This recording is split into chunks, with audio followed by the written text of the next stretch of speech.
스위치의 숫자가 늘어나면 그만큼 위험해지기 때문에.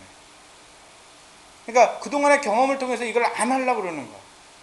그래서 나중에 보면 VLAN들도 보면 이렇게 돼. 얘가 1번, 2번 있으면 3번, 4번, 5번, 6번 이렇게 하고, 혹시 얘하고 얘가 같은 서브넷에 있어야 된다 그러면 나중에 뭐를 만들어 버렸냐면 DLSW 같은 거 있거든요. 그런 걸로 연동하든지 아니면 GRE 터널을 뚫어요. 그러니까 레이어 2 레벨에서는 다른 놈이지만 IP 레벨에서 GRE 터널이라는 걸 뚫어갖고 같은 IP를 줘버린다. 그렇지. L2 레벨에서 또다시 여기 3번 있는 걸 또다시 여기서 3번 갖다 놓고 이런 짓은 절대 안 한다는 거예요. 그동안 경험을 통해서 우리가 뼈저리 느꼈기 때문에. 근데 우리 네트워크가 또 이런 것들이 좀 늘어나고 있죠. 보니까 저번에 보면 여기 2번 VLAN인데 또 여기도 있고 또 여기도 있고 그러더만. 그 다음에 또 이런 것도 되게 많아요. 그래서 여기 1번, 2번이 있으면 얘가 1번 있고 2번 있고 그러겠죠. 물론 2번도 있고 2번도 있는데 여기 1번도 있는데 여기 우리 디스비언 레이어 스위치 있잖아요. 나중에 이런 원칙이 있다고. 디스비언 레이어 스위치는 절대 스위치 외에는 호스트 꽂으면 안 돼. 근데 여기다가 또 호스트 하나 꽂아놓고 여기다가 얘가 6번 VLAN 이렇게 해놓는다. 그 다음에 또 여기다 꽂아놓고, 그럴 리는 없겠지만 하여튼 여기다 꽂아놓고 또 여기다가 6번 VLAN 이렇게 한다.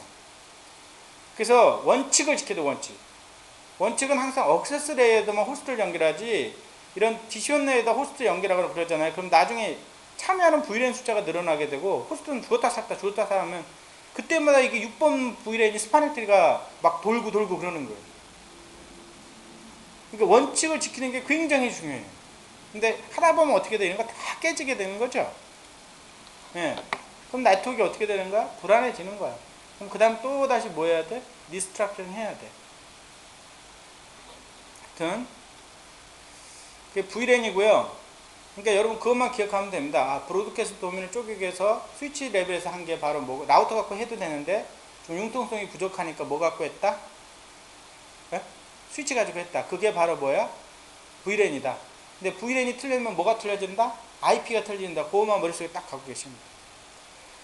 그 다음에 이제 VTP라는 VLAN 트렁크 프로토콜인데, 시스코가 굉장히 좀 이름을 좀 못 짓는 경향이 있는데, VTP는 뭐냐면 별게 아니거든요. 그러니까 대형으로 스위치가 많이 연결되고, 특히 시스코 스위치들이 이렇게 많이 연결되면 이제 VLAN들 막 쓰잖아요. 그럼 여기저기 스위치에서 같은 VLAN이 존재하기도 하고 다른 VLAN이 존재하기도 하고 그렇거든요. 그러니까 원래는 스위치당 다 VLAN을 자기가 따로따로 만들고 멤버십 주고 막 그래야 돼. 그러다 보면 VLAN들의 어떤 일관성이 좀 없어져요. 그러니까 여기는 1번 VLAN을 갖다가 뭐 A라는 이름을 줬는데 저쪽은 1번 VLAN을 갖다 B라는 이름을 주거나 하면 사람들이 헷갈리잖아요. 예. 그래서 어떤 한쪽에서 VLAN 정보만을 만드는 거야. VLAN을 전달하는 게 아니라 VLAN 정보를 만든다. 한 놈이 VLAN 1, 2, 3, 4의 네임은 A, B, C, D 이렇게 만들고 그거를 딴 놈들한테 이렇게 전파를 해. 전파. 그래서 VLAN 정보를 전파하는 이 시스템 관련된 프로토콜, 이걸 갖다 뭐라 그러냐면 시스코는 VTP라고 그러는데, 이거는 뭐하고 비슷하냐면 예전에 혹시 여러분 윈도우 NT나 마이크로소프트의 액티브 디렉토리 보면은 뭐 프라이머리 도메인 컨트롤러, 백업 도메인 컨트롤러 이런 게 있거든. 그게 뭐냐면 네트워크에 있는 자원에 대한 정보, 그러니까 자원에 대한 정보의 대표적인 게 유저네임, 패스워드 이런 거 있잖아요. 이런 거를 프라이머리 도메인 컨트롤러만 만들면 그거를 백업 도메인 컨트롤러한테 이렇게 복제해 주는 거야. 그럼 백업 도메인 컨트롤러 그걸 쓰기만 해. 그래서 전체적으로 어떤 유저네임, 패스워드의 일관성을 유지하는 걸 갖다 뭐라 그러냐면, 걔네들이 예전에 뭐 도메인이라고 불렀잖아요. NT 도메인. 요즘 액티브 디렉토리라고 부르는데 그거하고 같은 거야. 그래서 이제 여기서 두 가지 핵심적인 게, 여러분도 많이 경험이 있기 때문에 두 가지 핵심적인 게 있는데, 첫 번째가 뭐냐면 이 시스코는 VTP 정보가 전달되려면 반드시 트렁크 링크가 있어야 돼요. 태그드 링크에서만 VLAN 정보가 전달이 되지 일반 억세스 링크로는 안 다녀. 그거 하나. 두 번째가 VTP 관련해서 모드가 세 가지가 있거든요. 세 가지가 있는데 VTP 서버라는 놈이 있고 클라이언트라는 놈이 있고 트랜스페런트라는 놈이 있죠. 요것만 좀 구별하면 되는데, 서버하고 클라이언트는 우리가 일반적으로 생각하는 거예요. 서버는 VLAN을 만들고 클라이언트는 그걸 받아서 쓰고, 받아 쓴다는 얘기는 받아가지고 멤버십을 지정한다는 얘기죠. 그죠? 근데 트랜스페어런트가 뭐냐? 트랜스페어런트는 로컬 VLAN이야. 자기만 만들어서 써. 남한테 안 줘. 남한테 안 줘. 그래서 그 말은 뭐냐면 트랜스페어런트를 도대체 언제 쓰느냐, 그게 중요하거든요.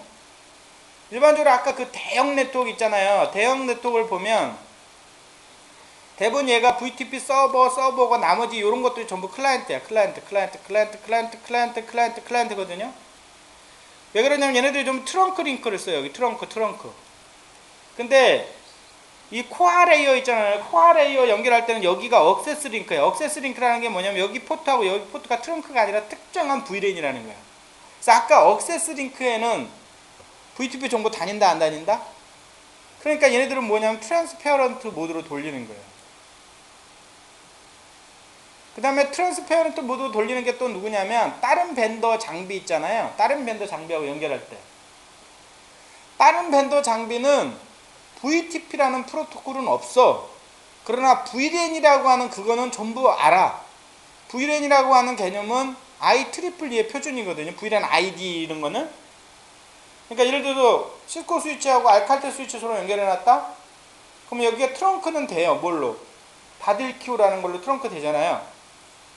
그래서 한쪽이 시스코 스위치가 VTP 정보를 자꾸 내보내면 반대편에서는 자기가 이해하지 못하는 프레임이 자꾸 들어오니까 어떻게 돼요? 드랍하죠. 그럼 그 포트에 자꾸 뭐가 쌓이게 되냐면 에러가 쌓이죠. 에러가. 그러니까 다른 밴드하고 장비하고 연결할 때는 트랜스페어런트로 해요. 장비가 연결할 때는. 그러면 트랜스페어런트랑 VLAN 정보를 전달하지 못하기 때문에 좀 불편할 뿐이지 그쪽에서 그냥 정의해서 쓰면 되잖아. 그 다음에 또 하나가 시스코 스위치 잘 들여다보면 VTP 서버하고 클라이언트를 할 때는 VLAN 정보가 러닝 컴퓨터에 나와야 안 나와요? 스타트 컴퓨터에 나와야 안 나와요? 안 나오죠. 어디에 저장되죠? VLAN.dat랑 화일에 저장돼요. 근데 트랜스페어런트는 어디에 나와요? 트랜스페어런트 모드 돌리면 어디에? 러닝 컴퓨터가 나오잖아. 그 이유가 뭐냐면 트랜스페어런트는 자기가 만들어서 자기만 쓰고 남한테 전달하지 않아. 즉 남한테 전달하지 않는다는 건 데이터베이스에 레플리케이션을 안 한다는 얘기거든요. 그 또 좀 더 어려운 말로 쓰면 데이터베이스에 트랜잭션 처리를 안 한다는 거야. 트랜잭션이라는 건 뭐냐면 네가 나한테 주면 내가 오케이 받았어. 확인 양쪽에서 그럼 난 너한테 줬다. 알아서 난 저장한다. 이런 거 확인하는 작업이야.